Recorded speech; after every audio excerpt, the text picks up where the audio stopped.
बंदी छोड़ सतगुरु रामपाल जी परमेश्वर जी की जय हो। परम पिता परमात्मा सारी सृष्टि के रचनहार कुल मालिक असंख्य ब्रह्मांडों के स्वामी जगत गुरु तीनों लोकों में प्रवेश करके सबका धारण पोषण करने वाले राजाधिराज आत्माधार नाथों के नाथ देवों के देव महादेव सर्वेश्वर महेश्वर मृत्युंजय अजरो अमर आदि अनादि सनातनी प्रभु जगत पिता जगदीश्वर श्री श्री 1008 की उपाधि के वास्तविक अधिकारी अकाल मूर्त शब्द स्वरूपी राम वासुदेव सर्वगतम्बरम परम पूज्य प्रथम पूज्य परम संत परम पुरुष परम धनी परम दयालु सत्य कबीर हक्का कबीर अल्लाहु कबीर अल्लाहु अकबर बाखबर अल्लाह ताला जगत के तारणहार जगत के मुक्तिदाता जगत के जगन्नाथ हारे के सहारे हिंदुओं के राम मुसलमानों के अल्लाह सिखों के वाहिगुरु ईसाइयों के मसीह दया के सागर दया निधि करुणा के सागर करुणा निधि स्वयंभू परिभू संकट मोचन कष्ट हरण मंगल करण दुख भंजन अविगत कबीर निर्विकार निर्विषम परमात्मा अलय अलेख सतगुरु आदि अनादि सतगुरु असली मर्यादा पुरुषोत्तम असली राम असली कृष्ण असली घनश्याम असली मुरारी राजाओं के राजा महाराजाओं के महाराजा शहंशाहों के शहंशाह सम्राटों के सम्राट भगवानों के भगवान अल्लाहों के अल्लाह प्रभुओं के प्रभु मसीहाओं के मसीह सच्चे वाहिगुरु बाबाओं के बाबा पीरों के पीर सेठों के सेठ जगत सेठ सावड़सा सेठ सर्वगुण संपन्न अनंत कोटि कलाओं के स्वामी अनंत कोटि ब्रह्मांडों के नायक योगियों में महायोगी ध्यानियों में महाध्यानी सिद्धों में परम सिद्ध ज्ञानियों में तत्व ज्ञानी ब्रह्म ज्ञानी महाज्ञानी परम ज्ञानी सर्वश्रेष्ठ ज्ञानी विज्ञानी युवा कबीर समर्थ कबीर ऐसमवात अमित ओजा सच्चे रहनुमा करीम अल्लाह सुभान अल्लाह दुनिया के अंतिम पैगंबर 8 सितंबर 1951 से गांव धनाना जिला सोनीपत हरियाणा भारतवर्ष की पावन भूमि पे प्रकट रियल कल्कि भगवान श्री नारायण साकार हरि श्री बाबा साहेब नूर अनंत परमात्मा सच्चे दरवेश सच्चे बाखबर संत श्रोमणी सतगुरु रामपाल जी परमेश्वर जी के चरण कमल में आप और हम सभी भाई बहनों का अनंत कोटि दंडवत प्रणाम।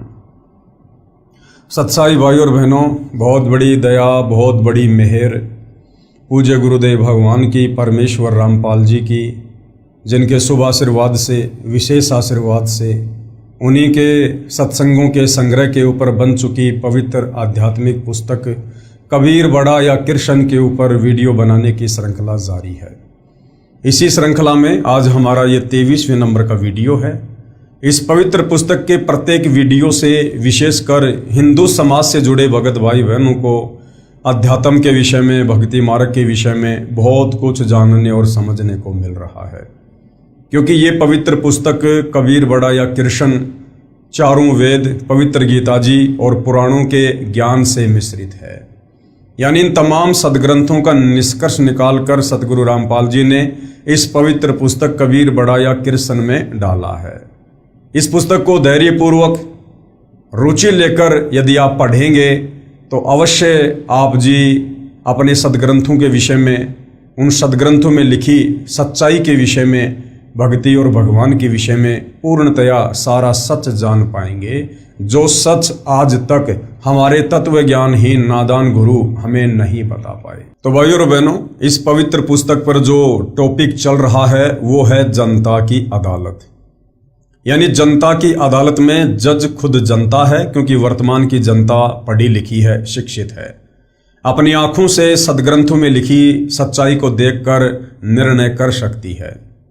मुकदमा है कि कबीर बड़ा या कृष्ण श्री कृष्ण उर्फ विष्णु की वकालत कर रहे हैं तमाम हिंदू धर्मगुरु आचार्य शंकराचार्य। उनका कहना है कि श्री कृष्ण जी ही पूर्ण परमात्मा है। श्री कृष्ण उर्फ विष्णु, इनके कोई माता पिता नहीं है, ये अजन्मा है, अविनाशी हैं, इन्होंने सारी सृष्टि को रचा है। दूसरी तरफ कबीर जी के वकील सतगुरु रामपाल जी ने जनता की अदालत में हिंदू धर्म ग्रंथों को दिखा दिखाकर ये साबित कर दिया कि श्री कृष्ण उर्फ विष्णु ये नाशवान है, इनका जन्म होता है, इनकी मृत्यु होती है, ये अविनाशी नहीं है।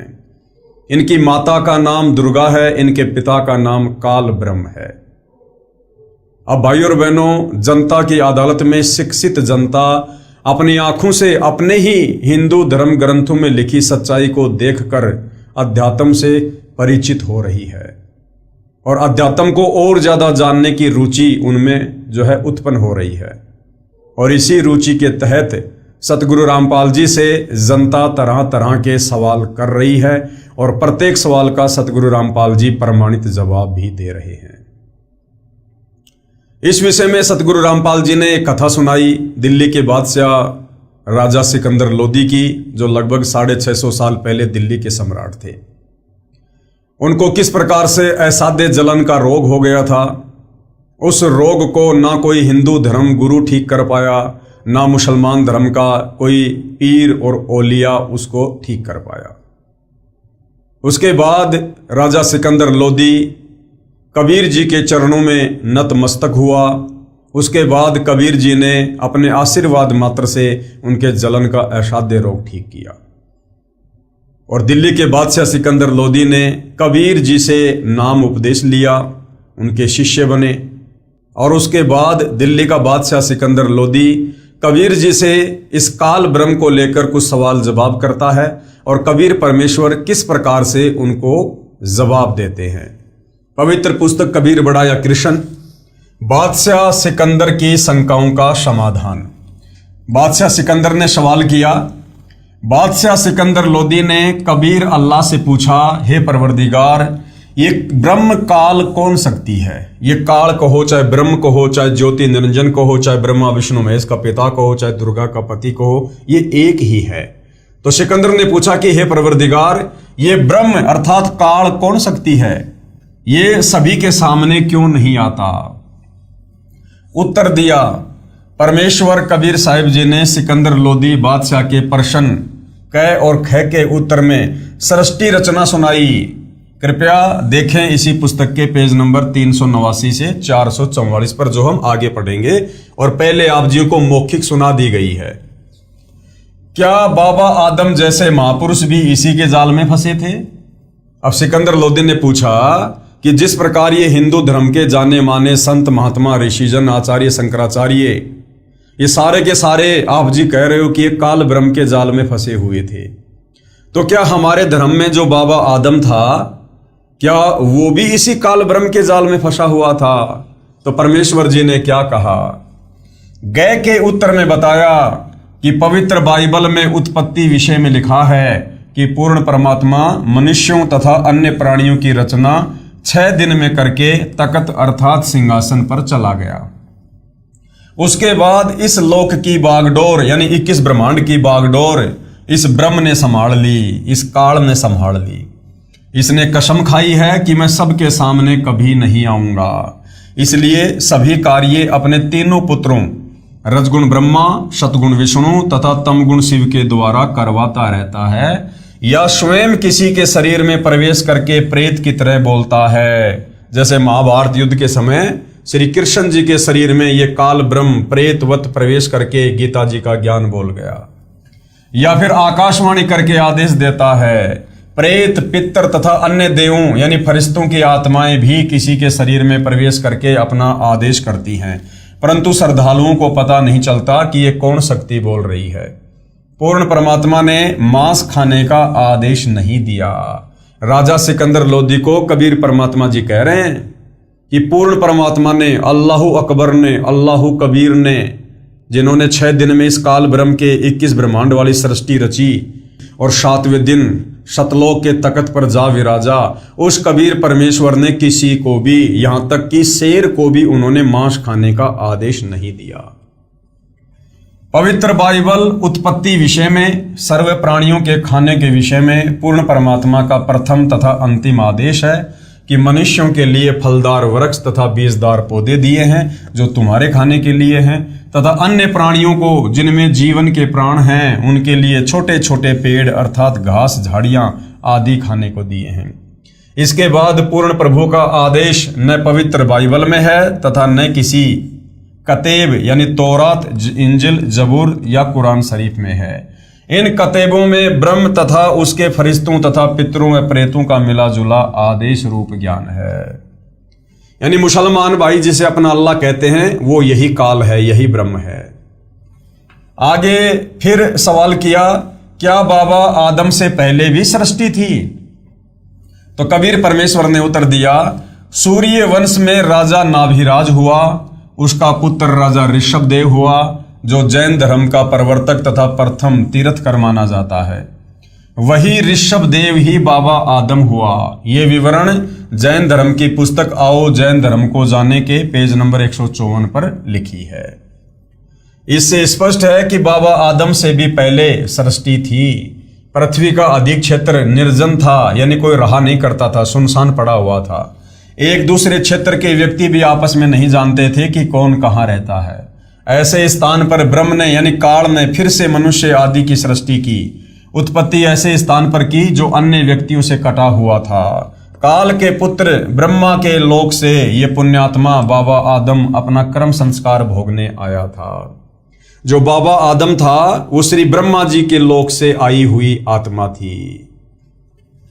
फिर शास्त्रानुकूल साधना न मिलने के कारण पितर योनि को प्राप्त होकर पितरलोक में चला गया।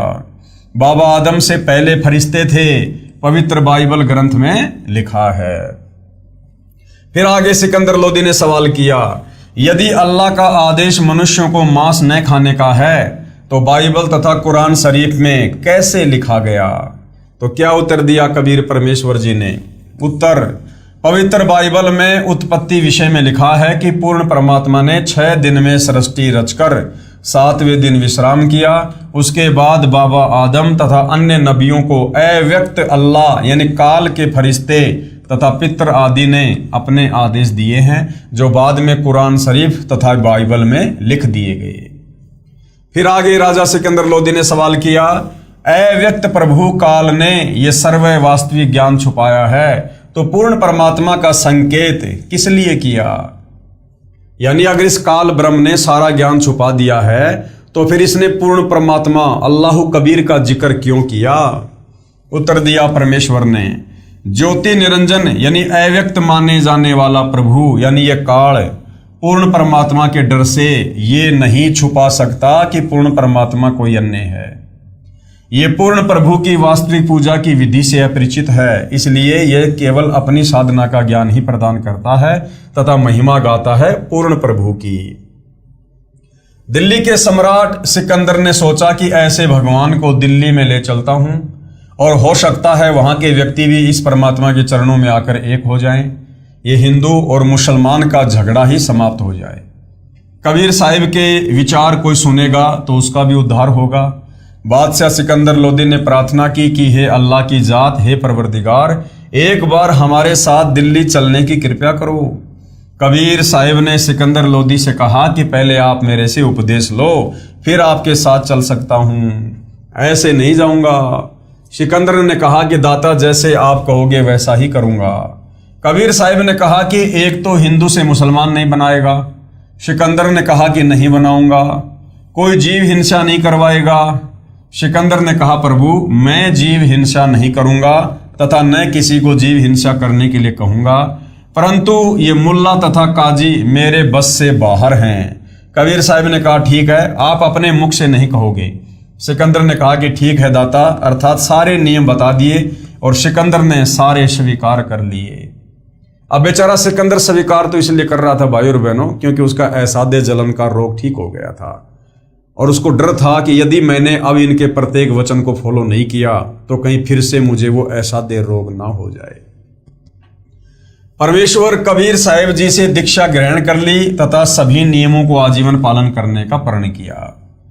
तब सतगुरुदेव यानी कबीर परमेश्वर जी जो सतगुरु रूप में आते हैं, सिकंदर लोदी को प्रथम मंत्र प्रदान करके वहां से उनके साथ दिल्ली को रवाना हुए। बादशाह सिकंदर ने परमेश्वर कबीर साहिब को अपने साथ हाथी पर अंबारी में बैठाया। उसमें राजा के अलावा कोई बैठ नहीं सकता था, परंतु सिकंदर को अल्लाह दिखाई दिया जिसने उसकी असाध्य बीमारी से रक्षा की। उसके सामने मुर्दा यानी स्वामी रामानंद जी को भी जीवित कर दिया। जब सिकंदर लोदी के धार्मिक गुरु शेख तकी को पता चला कि राजा स्वस्थ हो गया है, और इसके सामने कबीर परमेश्वर ने स्वामी रामानंद जी का कटा शीश जोड़कर जीवित कर दिया। उसने सोचा कि अब मेरे नंबर कटेंगे, अर्थात मेरी महिमा कम हो जाएगी, मेरी कमाई तथा प्रभुता गई। शेख तकी को शायब कबीर से ईर्ष्या हो गई। वह विचार करने लगा कि किसी प्रकार इसको नीचा दिखाऊं ताकि सिकंदर के हृदय से ये उतर जाए और मेरी प्रभुता बनी रह जाए। राजा के साथ सभी वहां से दिल्ली के लिए चल पड़े।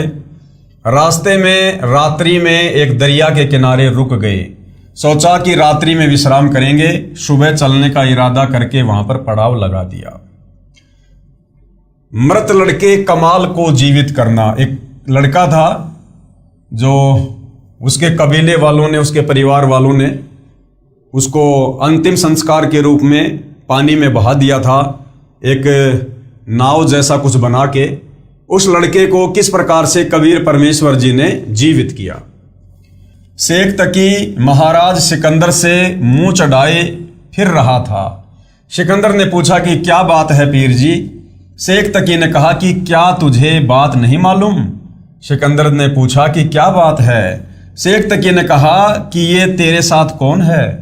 सिकंदर ने कहा कि ये तो भगवान अल्लाह है। शेख तकी ने कहा कि अच्छा, अल्लाह अब आकार में धरती पर आने लग गया। यानी मुसलमान धर्म में अज्ञानता के चलते मुसलमान भाई मानते हैं कि अल्लाह कभी भी शरीर में धरती पर नहीं आता, अल्लाह कभी भी मनुष्य शरीर में धरती पर नहीं आता। तो शेख तकी ने कहा कि अच्छा, अब अल्लाह धरती पर आकार में भी आने लग गया। अल्लाह कैसे है? सिकंदर ने कहा कि पहले तो अल्लाह ऐसे है कि मेरा रोग ऐसा था कि किसी से भी ठीक नहीं हो पा रहा था। इस कबीर प्रभु ने हाथ ही लगाया था और मैं स्वस्थ हो गया। शेख तकी ने कहा कि ये जादूगर होते हैं। सिकंदर ने फिर कहा दूसरे अल्लाह ऐसे हैं कि मैंने उनके गुरुदेव का सिर काट दिया था और उन्होंने उसे मेरी आंखों के सामने तुरंत जीवित कर दिया। शेख तकी ने कहा कि अगर यह कबीर अल्लाह है तो मैं इसकी परीक्षा लूंगा। यदि कबीर जी मेरे सामने कोई मुर्दा जीवित करे तो इसे अल्लाह मान लूंगा, नहीं तो दिल्ली जाकर मैं पूरे मुसलमान समाज को कह दूंगा कि ये राजा काफिर हो गया है, अर्थात हिंदू को अपना गुरु बना लिया। सिकंदर लोदी डर गया कि कहीं ऐसा न हो कि ये जाते ही राज पलट दे। राज को देने वाला पास बैठा है और उस मूर्ख से डर लगता है। गुरुदेव भगवान कह रहे हैं कि राज देने वाला वो कबीर अल्लाह तो उसके साथ है, उसके पास बैठा है। और वो सिकंदर लोदी बिना ज्ञान के डर गया कि कहीं ये शेख तकी दिल्ली जाकर मुसलमानों को ना भड़का दे और कहीं मेरा राज ना चला जाए। राजा ने शेख तकी से कहा कि आप कैसे प्रसन्न होंगे। शेख तकी ने कहा कि मैं तब प्रसन्न होऊंगा जब मेरे सामने ये कबीर कोई मुर्दा जीवित कर दे। राजा ने अपनी समस्या कबीर जी को बताई कि मेरे पीर ने कहा है कि यदि कबीर मेरे सामने मुर्दा जीवित कर दे तो मैं इसकी सब बातें मानने को तैयार हूं, अन्यथा सब मुसलमानों को मेरे विरुद्ध कर देगा, मेरे राज को भी खतरा पैदा कर देगा। कबीर साहब ने कहा ठीक है, क्योंकि कबीर परमेश्वर जी ने सोचा कि ये शेख तकी अनाड़ी आत्मा है, अगर ये मेरी बात मान गया तो आधे से ज्यादा मुसलमान इसकी बात स्वीकार करते हैं, क्योंकि ये दिल्ली के बादशाह का पीर है। और अगर ये सही ढंग से मुसलमानों को बता देगा तो भोली आत्माएं सत्य साधना करके कल्याण करवा लेंगी, क्योंकि अपने पीर की बात पर शीघ्र विश्वास कर लेते हैं। इसलिए कहा कि शेख तकी ढूंढ ले कोई मुर्दा। सुबह एक 10-12 वर्ष की आयु के लड़के का शव पानी में तैरता हुआ आ रहा था। शेख तकी ने कहा कि वह आ रहा है मुर्दा, इसे जिंदा कर दो। कबीर साहब ने कहा पहले आप प्रयत्न करो, कहीं फिर पीछे नंबर बनाओ। उपस्थित मंत्रियों तथा सैनिकों ने कहा कि पीर जी आप कोशिश करके देख लो। शेख तकी जंतर मंतर करता रहा। इतने में वो मुर्दा 3 फरलांग आगे चला गया, 400-500 मीटर आगे चला गया। शेख तकी ने कहा कि ये कबीर चाहता था कि ये बला सिर से टल जाए। कई मुर्दे जीवित होते हैं, मुर्दे तो कयामत के समय ही जीवित होते हैं। कबीर साहब बोले शेख तकी जी आप बैठ जाओ, शांति करो। कबीर साहब ने उस मुर्दे को हाथ से वापस आने का संकेत किया। 12 वर्षीय बच्चे का मरा हुआ शरीर दरिया के पानी के बहाव के विपरीत चलकर कबीर जी के सामने आकर रुक गया। पानी की लहर नीचे जा रही है और शव ऊपर रुका हुआ था। कबीर साहब ने कहा कि हे जीवात्मा, जहां भी है कबीर हुक्म से मुर्दे में प्रवेश कर और बाहर आ जा। कबीर साहब ने इतना ही कहा था कि शव में कंपन हुई तथा जीवित होकर बाहर आ गया। कबीर साहब के चरणों में दंडवत प्रणाम किया। बोलो कबीर परमेश्वर जी की जय हो। सर्व उपस्थित जनों ने कहा कि कबीर साहब ने तो कमाल कर दिया। उस लड़के का नाम कमाल रख दिया। लड़के को अपने साथ रखा, अपने बच्चे की तरह पालन पोषण किया और नाम दिया। उसके बाद दिल्ली में आ गए। सभी को पता चला कि ये लड़का जो इनके साथ है ये परमेश्वर कबीर साहिब जी ने जीवित किया है। दूर तक बात फैल गई। शेख तकी की तो मां सी मर गई। सोचा ये कबीर अच्छा दुश्मन हुआ, इसकी तो और ज्यादा महिमा हो गई। शेख तकी की ईर्ष्या बढ़ती ही चली गई। उसकी 13 वर्षीय लड़की को मृत्यु पश्चात कब्र में जमीन में दबा रखा था। शेख तकी की लड़की 12-13 साल की थी, वो मर चुकी थी और 10-12 दिन हो गए थे उसको कब्र में दबाए हुए। शेख तकी ने कहा, यदि कबीर मेरी लड़की को कब्र में दफना रखी है, जीवित करेगा तो मैं इसे अल्लाह मान लूंगा। शेख तकी द्वारा कबीर जी की अन्य परीक्षाएं, कमाली के पहले के जन्म, पूर्ण मुक्ति, पूर्ण संत बिना असंभव। अब ये जो शेख तकी की लड़की थी जिसको बाद में कमाली का नाम दिया गया, अब परमेश्वर इस आत्मा के अन्य जो जन्म हुए हैं सतयुग, त्रेता, द्वापर, परमेश्वर उनका भी जिक्र कर रहे हैं। सतयुग में कमाली वाला जीव विद्याधर पंडित की पत्नी दीपिका थी। फिर त्रेता युग में ऋषि वेदविग जो विद्याधर वाली ही आत्मा थी की पत्नी सूर्या थी। सतयुग तथा त्रेता युग में परमात्मा कबीर जी बालक रूप में इन्हीं को प्राप्त हुए थे। यानी सतयुग में और त्रेता युग में कबीर परमात्मा जो एक एक लीला हर युग में करते हैं, कमल के विकसित फूल पर शिशु रूप में प्रकट होने की, तो सतयुग में और त्रेता युग में कबीर परमेश्वर जी ने जो अपने परवरिश की लीला करवाई थी जिन आत्माओं को निमित्त बनाकर, उनमें ये कमाली और पंडित रामानंद थे। तत्पश्चात अन्य जीवन धारण किए तथा कलयुग में मुसलमान धर्म में राबी लड़की का जन्म हुआ, यानी राबिया नाम से फिर उसका जन्म हुआ।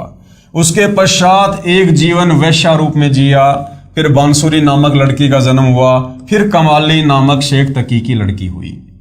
राबिया के प्रमाण में साखियां संत गरीबदास साहिब द्वारा रचित ग्रंथ साहिब के पारक के अंक की वाणी नंबर 56 से 59 में है। गरीब सुल्तानी मक्के गए, मक्का नहीं मुकाम, गया रांड के लेन को कहे अदम सुल्तान। गरीब राबिया परसी रबशू मक्के की असवारी, 3 मंजिल मक्का गया बीवी के दीदार। फिर राबिया बंसुरी बनी, मक्के चढ़ाया शीस, सुल्तान अदम चरणों लगे धनी सतगुरु जगदीश। बंसरी से बेश्या बनी, शब्द सुनाया राग, बहुरी कमाली पुत्री, जुग जुग त्याग्या त्याग बैराग। प्रमाण के लिए संत गरीबदास साहिब द्वारा रचित ग्रंथ साहिब के अचला के अंक की वाणी नंबर 363 से 368 तक। गरीब राबी को सतगुरु मिले, दीन्या अपना तेज, ब्याही एक सहाब से, बीबी चढ़ी न सेज। यानी उसने पति पत्नी व्यवहार नहीं किया राबिया वाले जीवन में, शादी करने के बाद भी।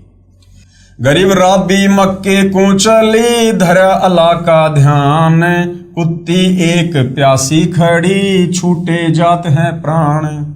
गरीब केस उपाड़े शीस के, बाटी रस्सी बीन, जाके वस्त्र बांध कर जल काढ़ा पर बीन। गरीब सुनही को पानी पिया, उतरी अरस आवाज, 3 मंजिल मक्का गया बीबी तुमरे काज। बीबी मक्के पर चढ़ी, राबी रंग अपार, 1,80,000 जहां देखें सब संसार। गरीब राबी पटरा घा लेकर किया जहां स्नान, 1,80,000 बहे मंगर मल्या सुल्तान। उपरोक्त वाणियों में निम्न कथा का संक्षिप्त वर्णन है। एक राबी यानी राबिया नाम की लड़की मुसलमान धर्म में उत्पन्न हुई। जब उसकी उम्र 16 वर्ष की थी तो उसे पूर्ण परमात्मा कबीर साहिब मिले।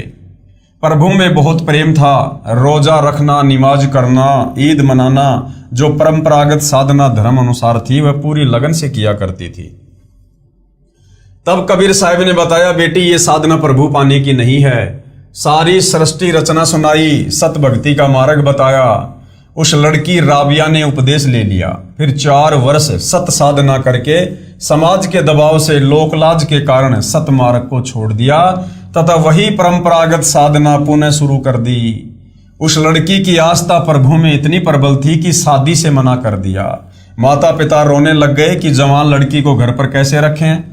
माता पिता को आवश्यकता से अधिक परेशान देखकर राबिया ने शादी की स्वीकृति दे दी। उस लड़की राबिया की शादी एक बहुत बड़े साहेब यानी अधिकारी से हुई, परंतु अपने पति से स्पष्ट कह दिया कि मैं संतान उत्पत्ति नहीं करूंगी। मैंने तो मेरे माता पिता के विशेष दबाव तथा समाज शर्म के कारण शादी की है। यदि आप मेरी बात स्वीकार नहीं करोगे तो मैं आत्महत्या कर लूंगी। ये मेरा अंतिम फैसला समझो। मैं केवल प्रभु भक्ति करके आत्म कल्याण चाहती हूँ। राबिया के पति ने सोचा, क्यों मैं इस भगत आत्मा को दुखी करूं और पाप का भागी बनूं। सोच विचार करके कहा कि राबिया, जिस प्रकार आपने समाज का डर था, ऐसे ही मेरा भी अपना एक समाज है। आपको समाज की दृष्टि में मेरी पत्नी के रूप में रहना पड़ेगा। मेरी दृष्टि में आप मेरी बहन होंगी। तुझे घर से बाहर नहीं जाने दूंगा। आप भजन भक्ति करो, कहो तो आपके लिए 2 नौकरानी छोड़ देता हूं। राबिया बहुत प्रसन्न हुई तथा कहा कि हे प्रभु, आपने मेरी बड़ी सुनी। उस दिन के बाद राबिया मुसलमान धर्म में प्रचलित साधना करती रही। मुसलमान धर्म में जन्म था। ईद और बकरीद, रोजे आदि श्रद्धा से करती थी। जब 50 वर्ष से ऊपर की आयु हो गई तब अपने पति से कहा कि कहते हैं कि मक्का में जाना अति आवश्यक होता है। अब न जाने प्राण कब निकल जाएं। एक बार मैं हज करना चाहती हूँ। उसके पति ने कहा कि आप जा सकती हो, कहो तो आपके लिए कोई ऊंट की व्यवस्था करवा देता हूँ। राबिया ने कहा कि मैं पैदल यात्रा करूंगी, अन्य भी बहुत यात्री जा रहे हैं। उसके पति ने कहा कि आप जा सकती हो। राबिया ने मक्के में हज के लिए प्रस्थान किया। रास्ते में देखा एक कुतिया बहुत प्यासी थी। वह कुतिया कभी राबिया के पैरों की ओर दौड़कर आ रही थी, कभी कुएं की ओर जा रही थी। राबिया समझ गई कि ये कुतिया बहुत प्यासी है, साथ में इसके छोटे छोटे बच्चे भी नजर आ रहे हैं। इसको जल प्राप्त नहीं हुआ तो ये प्राण त्याग जाएगी, इसके बच्चे भी मर जाएंगे। भगत आत्मा में दया बहुत होती है। राबिया कुएं पर गई, वहां देखा न वहां बाल्टी थी और ना कोई रस्सा था। आसपास कोई गांव भी नजर नहीं आ रहा था। राबिया ने आओ देखा न ताओ, अपने सिर के बालों को उखाड़ कर एक लंबी रस्सी बनाई। अपने ही कपड़े, क्योंकि उस समय मोटे खादी के कपड़े पहना करते थे, उतार कर रस्सी से बांध कर कुएं में जल से भिगोकर बाहर निकाले और एक मटके का टूटा हुआ आधा हिस्सा वहीं पर रखा हुआ था, उसको भर दिया। कुतिया ने बहुत शीघ्रता से पानी पिया। राबिया का सारा शरीर लहूलुहान हो गया। अपने कपड़ों से सारे शरीर को पोंछकर और उन कपड़ों को धोकर पहन लिया तथा जैसे ही चलने के लिए तैयार हुई, इतने में वह मक्का ज्यों का त्यों यानी वहां से उठकर राबिया के लिए उस कुएं के पास आ गया। आकाशवाणी हुई कि हे भगतमती, तेरे लिए वह मक्का 3 मंजिल अर्थात 60 मील से उड़कर आया है। आप इसमें प्रवेश करो। राबिया ने उसमें प्रवेश किया।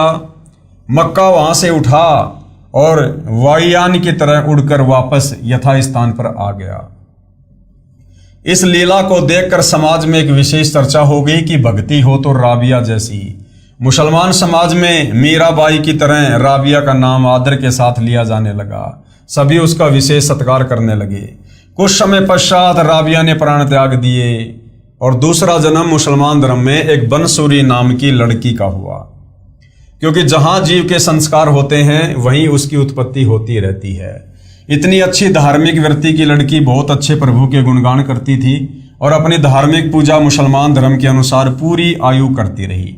उस लड़की ने भी लोकवेद के आधार से यही सुना था कि यदि मक्का में प्राण निकल जाएं तो उसके लिए जन्नत का द्वार खुल जाता है, यानी वह जीव सीधा स्वर्ग बहिश्त चला जाता है। वृद्ध होने पर हज करने मक्का में गई। सोचा कि इससे अच्छा सुअवसर और क्या होगा यदि मक्का में प्राण निकल जाएं और स्वर्ग प्राप्ति हो जाए। लड़की ने अपना सिर काटकर मक्के में चढ़ा दिया। सारे मुसलमान समाज में इस बात की विशेष चर्चा हो गई कि कुर्बानी प्रभु के नाम पर ऐसे होती है, बनसूरी तो जन्नत में जाएगी। अब यहां नादान व्यक्तियों को सोचना चाहिए कि कुर्बानी अपनी करनी चाहिए, प्रभु के नाम पर बकरे और गाय या मुर्गे की नहीं। वास्तव में कुर्बानी प्रभु चरणों में समर्पण तथा सत्य भक्ति की होती है। शीश काट देने तथा अविधि पूर्वक साधना करने से मुक्ति नहीं होती। ये तो काल की भूल भुलैया है। कुर्बानी गर्दन काटने से नहीं होती, समर्पण से होती है, यानी मर्यादा में रहकर भक्ति करने से होती है। प्रभु के निमित्त हृदय से समर्पण कर दे कि हे प्रभु, तन भी तेरा, धन भी तेरा, ये दास या दासी भी तेरी। ये कुर्बानी प्रभु को पसंद है। हिंसा हत्या प्रभु कभी पसंद नहीं करता। उसके बाद उसी लड़की राबिया का तीसरा जन्म अन्य समाज में हुआ। कर्म आधार पर वैश्या बनी। पूर्ण परमेश्वर सत्य पुरुष कबीर साहिब ही जीव के पाप कर्म काट सकता है, अन्य नहीं काट सकते। जैसे हिंदुस्तान का राष्ट्रपति फांसी की सजा को भी क्षमा कर सकता है, अन्य सजाएं तो कहना ही क्या है, अन्य कोई भी फांसी की सजा को क्षमा नहीं कर सकता। इसी प्रकार पूर्ण परमात्मा यानी परम शक्ति युक्त कबीर साहिब हमारे सर्व दुखों का निवारण कर सकते हैं, अन्य कोई खुदा किस्मत में लिखे कष्ट को समाप्त नहीं कर सकता। राबिया की शेष कथा। राबिया वाली आत्मा ने वैश्या का जीवन पूर्ण करके प्राण त्याग दिए। उसी राबिया का चौथा मानव जन्म शेख तकी की यानी पीर के यहाँ लड़की के रूप में हुआ। जो सिकंदर लोदी का धार्मिक गुरु दिल्ली में था, 12 वर्ष की आयु पूरी करके वह लड़की शरीर त्याग गई। उसको कब्र में दबा दिया गया। कबीर साहिब कहते हैं कि गरीब जो जन मेरी शरण है, ताका हूं मैं दास, और गैल गैल लाग्या रहूं जब तक धरणी आकाश। गरीब जो बच्चा गऊ की नजर में, यूं साईं को संत, भक्तों के पीछे फिरे भगत वत्सल भगवंत। उस पूर्ण परमात्मा की भक्ति अर्थात कबीर देव अपनी भक्ति जो स्वयं संत रूप में आकर बताता है, उस सतगुरु रूप में प्रकट कबीर साहिब के बताए अनुसार सत भक्ति इस लड़की ने 4-5 वर्ष की थी। उसके बाद त्याग दी थी। उस भक्ति के परिणाम स्वरूप इसको लगातार 3 मनुष्य शरीर प्राप्त हुए। उसका आगे मनुष्य जीवन का संस्कार शेष नहीं था। अब इस आत्मा ने 84 लाख योनियों में कष्ट पर कष्ट उठाना था। कबीर प्रभु दयालु है, कारण बताया। उस लड़की को वहां कब्र से जीवित करके अपने चरणों में लेकर के कमाली नाम रखा और इस प्यारी बिटिया को उपदेश दिया और मुक्ति प्रदान की। इसी प्रकार हमने ये सोचना होगा कि हम जड़ों में पानी डालेंगे तो पौधा हरा भरा होगा, हम पत्ते और टहनियों की पूजा कर रहे हैं, ये गलत है। कबीर अक्सर पुरुष एक पेड़ है, निरंजन वाकी डार, तीनों देवा शाखा हैं, पात रूप संसार। यानी उल्टा लटका हुआ संसार रूपी वृक्ष है। गीता अध्याय 15 श्लोक नंबर 104 में तत्वदर्शी संत की पहचान बताई है कि उल्टा लटका हुआ संसार रूपी वृक्ष है।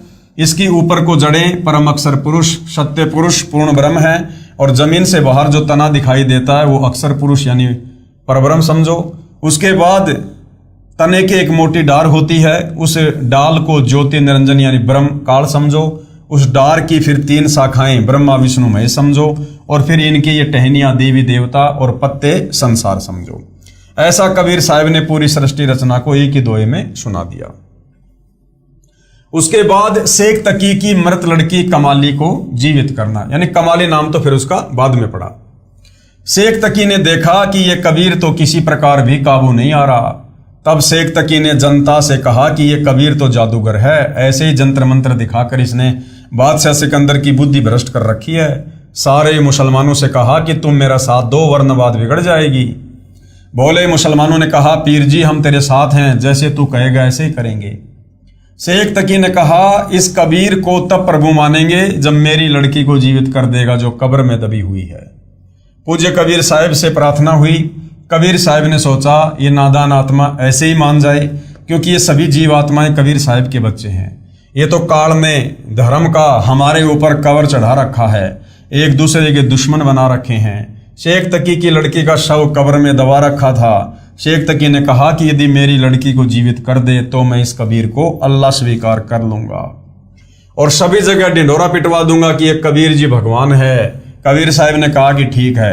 वह दिन निश्चित हुआ। कबीर साहिब ने कहा कि सभी जगह सूचना दे दो, कहीं फिर किसी को शंका न रह जाए। हजारों की संख्या में वहां पर भगत आत्मा दर्शनार्थ एकत्रित हुई। कबीर साहिब ने कब्र खुदवाई, उसमें एक 12-13 वर्ष की लड़की का शव रखा हुआ था। कबीर साहिब ने शेख तकी से कहा कि पहले आप जीवित कर लो। सभी उपस्थित जनों ने कहा कि महाराज जी यदि इसके पास कोई ऐसी शक्ति होती तो अपने बच्चे को कौन मरने देता है। अपने बच्चे की जान के लिए व्यक्ति अपना तन मन धन लगा देता है। हे दीनदयाल आप कृपया करो। पूज्य कबीर परमेश्वर ने कहा कि हे शेख तकी की लड़की जीवित हो जा। 3 बार कहा लेकिन लड़की जीवित नहीं हुई। शेख तकी ने तो भंगड़ा पा दिया, नाचे कूदे कि देखा न पाखंडी का पाखंड पकड़ा गया। कबीर साहब उसको नचाना चाहते थे कि इसको नाचने दो। कबीर राज त्यागना सहज है, सहज त्रिया का ने, मान बढ़ाई ईर्ष्या दुर्लभ तजनाई। मान बढ़ाई ईर्ष्या की बीमारी बहुत भयानक है। अपनी लड़की के जीवित न होने का दुख नहीं, कबीर साहब की पराजय की खुशी मना रहा था। कबीर साहब ने कहा कि बैठ जाओ महात्मा जी, शांति रखो। कबीर साहब ने आदेश दिया कि हे जीवात्मा जहां भी है, कबीर आदेश से इस शव में प्रवेश करो और बाहर आओ। कबीर साहब का कहना ही था, इतने में शव में कंपन हुआ और वह लड़की जीवित होकर बाहर आ गई। कबीर साहब के चरणों में दंडवत प्रणाम किया। बोलो सतगुरुदेव भगवान की जय हो। उस लड़की ने 1.5 घंटे तक कबीर साहब की कृपा से प्रवचन किए। कहा, हे भोली जनता, ये भगवान आए हुए हैं, पूर्ण ब्रह्म अनंत कोटि ब्रह्मांड के परमेश्वर हैं। क्या तुम इसको एक मामूली जुलाहा धानक मान रहे हो? हे भूले भटके प्राणियों, ये आपके सामने स्वयं परमेश्वर आए हैं। इनके चरणों में गिरकर अपने जन्म मरण का दीर्घ रोग कटवाओ और शतलोक चलो, जहां पर जाने के बाद जीवात्मा जन्म मरण के चक्कर से बच जाती है। कमाली ने बताया कि इस काल के जाल से बंदी छोड़ कबीर साहब के बिना कोई नहीं छुड़ा सकता। चाहे हिंदू पद्धति से तीर्थ व्रत, गीता, भागवत, रामायण, महाभारत, पुराण, उपनिषद, वेदों का पाठ करना, राम कृष्ण ब्रह्मा विष्णु शिव शेरावाली, आदि माया, आदि भवानी, प्रकृति देवी और ज्योति निरंजन की उपासना भी क्यों ना करें, जीव 84 लाख प्राणियों के शरीर के कष्ट से नहीं बच सकता। और मुसलमान पद्धति से भी जीव काल के जाल से नहीं छूट सकता। जैसे रोजे रखना, ईद बकरीद मनाना, 5 वक्त नमाज करना, मक्का मदीना में जाना, मस्जिद में बंग देना आदि सब व्यर्थ है, बेकार है। कमाली ने सर्व उपस्थित जनों को संबोधित करते हुए अपने पिछले जन्मों की कथा सुनाई, जो उसे कबीर साहब की कृपा से याद हो आई थी, जो कि आप पहले पढ़ चुके हैं।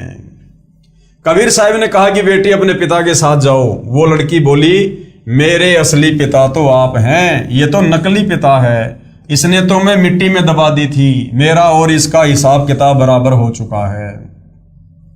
सभी उपस्थित व्यक्तियों ने कहा कि कबीर परमेश्वर ने कमाल कर दिया, और कबीर साहब ने लड़की का नाम कमाली रख दिया और अपनी बेटी की तरह रखा और नाम दिया। उपस्थित व्यक्तियों ने हजारों की संख्या में कबीर परमेश्वर से उपदेश ग्रहण किया। अब शेख तकी ने सोचा कि ये तो और भी बात बिगड़ गई, मेरी तो सारी प्रभुता गई। उसके बाद क्या किया? सिकंदर लोदी के धार्मिक गुरु शेख तकी ने कबीर साहब को सरसों के गर्म तेल के कड़ाही में डालना। अब शेख तकी ने देखा कि कबीर साहब जी की तो और अधिक महिमा हो गई। वह फिर साहब को किसी न किसी प्रकार से नीचा दिखाने की योजना बनाने लगा। इतनी लीला देखकर भी शेख तकी की नीच की आंखें नहीं खुली। परमात्मा सामने थे, परंतु मान बढ़ाई वह स्वीकार नहीं कर रहा था। कुछ दिनों के पश्चात फिर शेख तकी ने मुसलमानों को इकट्ठा किया और कहा कि यह कबीर कोई जादूगर है, हम इसकी एक और परीक्षा लेंगे। हजारों की संख्या में मुसलमान शेख तकी के साथ राजा सिकंदर के पास गए तथा कहा कि हम इस कबीर को उबलते सरसों के तेल के कढ़ाई में डालेंगे, यदि ये नहीं मरा तो हम इसको भगवान मान लेंगे। सिकंदर लोदी घबरा गया कि कहीं ये मेरे राज को ना पलट दें। कबीर साहब के पास गया और प्रार्थना की कि महाराज जी, मैं आपको यहाँ पर लाया तो था सेवा करने के लिए, लेकिन मैंने तो आपको दुखी कर दिया। कबीर साहब ने पूछा, क्या बात है राजन? सिकंदर लोदी ने कहा कि साहब आप तो जानी जान हो, शेख तकी ऐसे ऐसे कह रहा है। कबीर साहब जी बोले, राजन कोई बात नहीं, इन्होंने तो मुझे खत्म करना ही है, आज नहीं तो कल करेंगे, आज ही टंटा कट जाए तो बहुत अच्छा है। कबीर साहब ने कहा कि कह दे उसको कि तेल गरम कर लेंगे।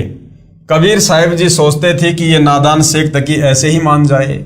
सिकंदर लोदी ने शेख तकी से कहा कि कर लो तेल गरम। शेख तकी ने बहुत मोटी मोटी लकड़ी लगाकर तेल के कढ़ाई को बहुत उबाल दिया और कहा, इस कबीर को उठाकर इसमें डाल दो। कबीर साहब बोले कि शेख जी ये कष्ट भी क्यों कर रहे हो, मैं स्वयं ही बैठ जाऊंगा। पूज्य कबीर साहब जी उस उबलते तेल के कढ़ाई में प्रवेश कर गए। केवल गर्दन बाहर दिखाई दे रही थी, शेष शरीर उस उबलते हुए तेल में था। कबीर साहब जी आराम से बैठे थे, जैसे ठंडे पानी में बैठे हों। शेख तकी ने कहा, यह जंतर मंत्र जानता है, इसने इस तेल को ठंडा कर दिया है, ये वैसे उबलता हुआ दिखाई दे रहा है। सिकंदर लोदी ने सोचा कि कहीं सचमुच ये ठंडा हो गया हो। सिकंदर ने परीक्षण के लिए उस उबलते हुए तेल के कढ़ाई में उंगली देनी चाहिए। कबीर साहब ने कहा कि राजा इसमें उंगली मत देना, कहीं इस बावड़ी बूंच के चक्कर में आकर हाथ नष्ट करवा ले, ये इतना गर्म है कि उंगली ढूंढी नहीं मिलेगी। सिकंदर ने सोचा कि जब कबीर साहब जी तेल में बैठे तो मुझे क्या होगा। ये सोचकर मना करते करते उस उबलते हुए तेल के कढ़ाई में उंगली दे दी। जितनी उंगली तेल में गई थी उतनी कटकर अलग हो गई और राजा दर्द के मारे बेहोश हो गया। कबीर साहब ने सोचा कि यह नादान बादशाह इस ईर्ष्यालु शेख तकी के चक्कर में मरेगा। कबीर साहब तेल के कढ़ाई से बाहर आए, सिकंदर को होश में लाया गया। इतनी पीड़ा थी कि फिर बेहोश हो गया। कबीर साहब ने उंगली को पकड़कर पूरा कर दिया। बादशाह सिकंदर सचेत हो गया। सिकंदर ने क्षमा याचना करते हुए कहा कि मुझे माफ कर दो दाता, मेरे से गलती हो गई। कबीर साहब ने कहा कि राजन, आपका दोष नहीं है, काल नहीं चाहता कि मेरे बच्चे मुझे पहचान लें।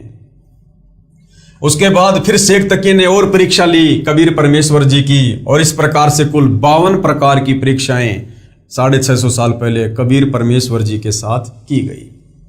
शेख तकी द्वारा कबीर साहब को गहरे कुएं यानी झेरे कुएं में डालना। शेख तकी ने देखा कि ये तो ऐसे भी नहीं मरा, मुसलमानों को पुनः इकट्ठा किया और कहा कि अब की बार इस कबीर को कुएं में डालकर ऊपर से मिट्टी, ईंटें और रोड़े डाल देंगे, तब देखेंगे ये कैसे बचेगा। भोली जनता तो जैसे पीर जी कहें वैसे ही करने को तैयार थी। शेख तकी ने सिकंदर लोदी से कहा कि हम इसकी एक और परीक्षा लेंगे। सिकंदर ने पूछा कि क्या परीक्षा लोगे। शेख तकी ने कहा, हम इसको झेरे कुएं में डालेंगे और फिर देखेंगे कि वहां से कैसे जीवित होगा।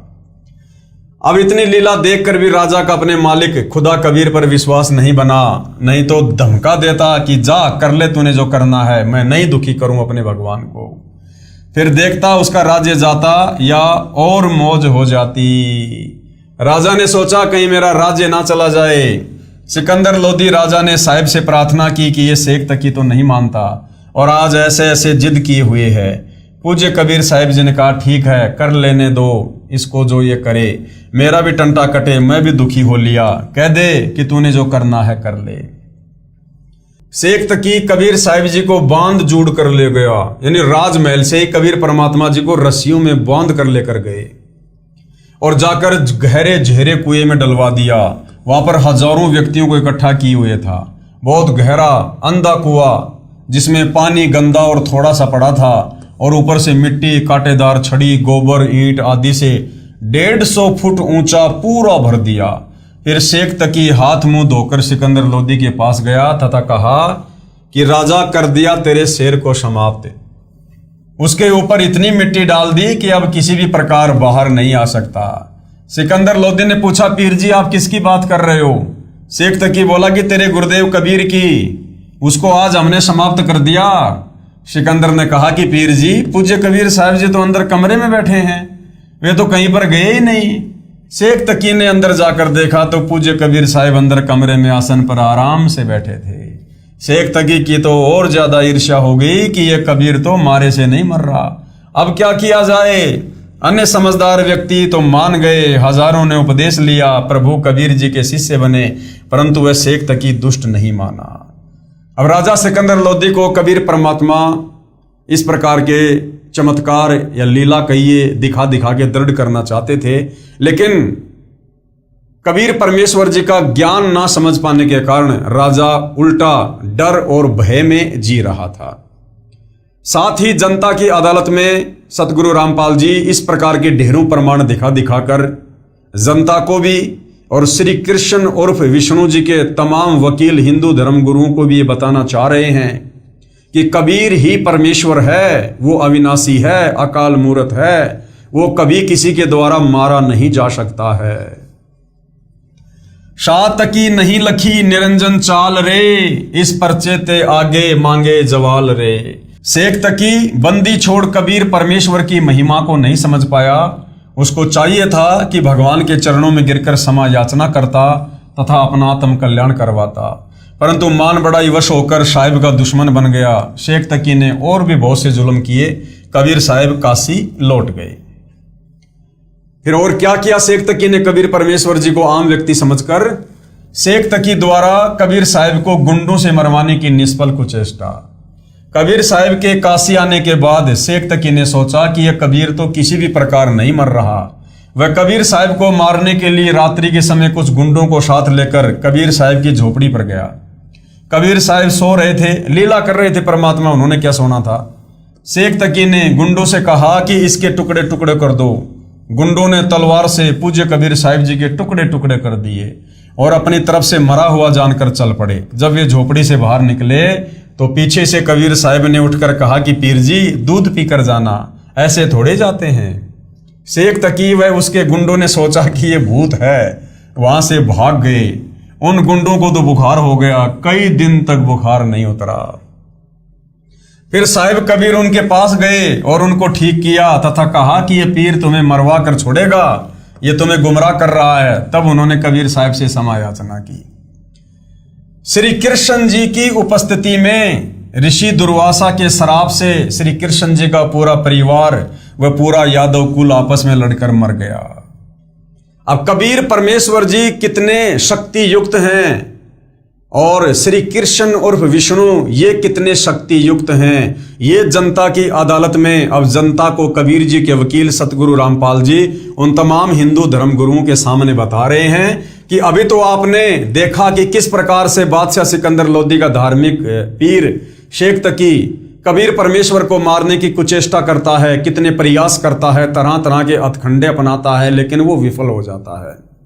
क्योंकि कबीर परमात्मा अविनाशी हैं, उनका शरीर हाड़ मांस का नहीं है, उनका शब्द रूप है। और फिर श्री कृष्ण और विष्णु के विषय में जनता की अदालत में बताया जा रहा है कि किस प्रकार से श्री कृष्ण जी का, उनके पूरे परिवार का, उनके रिश्तेदारों का, उनके यादव समाज का ऋषि दुर्वासा के शराप के चलते सर्वनाश हो गया। 56 करोड़ यादव, जिनमें श्री कृष्ण और उनका पूरा परिवार भी शामिल था, आपस में कट कट करके मर गए एक दुर्वासा ऋषि के शराप के कारण। और उधर शेख तकी, उसने इतने जुल्म किए, वो कबीर परमेश्वर का बाल भी बाका नहीं कर पाया। तो कबीर बड़ा या कृष्ण, यही समझाया जा रहा है जनता की अदालत में। तो कबीर जी के वकील सतगुरु रामपाल जी कह रहे हैं कि श्री कृष्ण जी की उपस्थिति में ऋषि दुर्वासा के शराप से श्री कृष्ण जी का पूरा परिवार व पूरा यादव कुल आपस में लड़कर मर गया।